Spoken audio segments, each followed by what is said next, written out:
au cœur des savanes ondoyantes, là où la terre rouge se fendillait sous le soleil et où les nids étaient peuplés de champs invisibles, se trouvait le village de Zangari. Le village semblait immobile dans le temps, protégé par une ceinture de collines sacrées et par un lac sombre que nul n'osait traverser après le coucher du soleil. On disait que l'eau retenait les souvenirs des anciens et qu'elle rendait parfois leurs secrets à ceux qui savaient écouter. À Zangari, chaque geste avait un sens. Les naissances étaient annoncées par le son du cor, les mariages bénis sous l'arbre des serments, et les morts confiés à la terre avec des paroles transmises depuis des générations. Les traditions n'étaient pas seulement des règles, elles étaient le souffle même du village. Néa, une jeune tisseuse, vivait dans une case proche du lac. Ses étoffes, aux motifs complexes, racontaient des histoires que même les anciens peinaient à interpréter. On disait que ses mains étaient guidées par les esprits. Néa aimait en silence Kalo, un jeune chasseur promis depuis l'enfance à une autre femme, selon un pacte ancien entre deux familles. Leur amour était interdit, mais leurs regards se cherchaient toujours, comme attirés par une force plus ancienne que les règles humaines.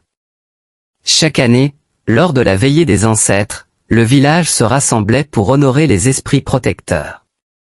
Cette nuit-là, le feu devait rester allumé jusqu'à aube, sans jamais faiblir. Mais cette année-là, alors que les tambours résonnaient et que les masques dansaient, une rafale soudaine éteignit la flamme sacrée. Un silence lourd s'abattit sur Zangari. Selon les croyances, cela signifiait qu'un amour caché avait troublé l'ordre spirituel. Les jours suivants, d'étranges événements se produisirent. Le lac montait sans pluie, des murmures semblaient sortir de l'eau, et les rêves des villageois se peuplaient de visions troublantes.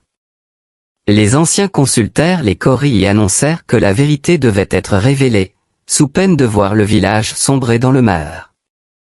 Alors que la tension grandissait, Kalo disparut. On retrouva seulement sa lance près du lac. Beaucoup accusèrent Néa, murmurant que son amour interdit avait attiré la colère des esprits. Brisée, elle se rendit seule au bord de l'eau, prête à offrir sa vie pour sauver le village. Mais le lac répondit. Dans un murmure porté par le vent, les ancêtres révélèrent une vérité inattendue. L'ancien pacte de mariage était fondé sur une trahison oubliée. Les familles avaient autrefois séparé deux amants pour préserver leur pouvoir, et leur mensonge avait traversé les générations. L'amour de Néa et Kalo n'était pas une faute, mais la répétition d'une injustice ancienne.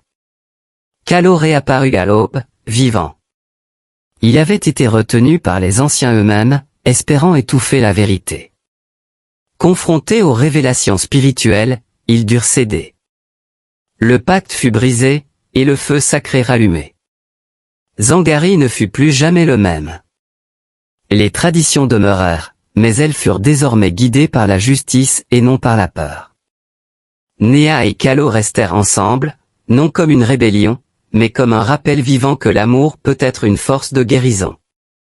Depuis ce jour, on dit que le lac est plus calme, et que ses eaux ne murmurent plus que pour avertir.